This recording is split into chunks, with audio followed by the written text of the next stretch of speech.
Pwede na nga bang makapasok ang mga Filipino sa Canada nang walang visa? How true? Oops! Bago ka mag-book ng ticket to Canada, panoorin mo muna to.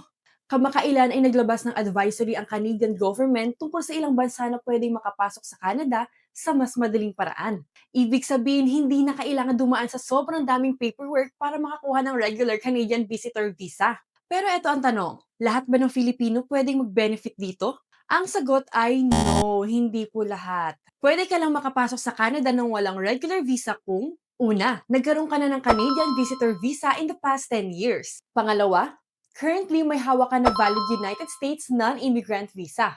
Kung pasok ka sa mga requirements na yan, pwede ka mag-apply ng ETA o Electronic Travel Authorization instead of a regular visitor visa. Pero take note, valid lang ito kung papasok ka sa Canada via air travel o eroplano. Kung papasok ka sa Canada via land, tulad ng sasakyan o via cruise ship, kailangan mo pa rin kumuha ng regular Canadian Visitor Visa dahil hindi sakop ng ETA ang mga ito.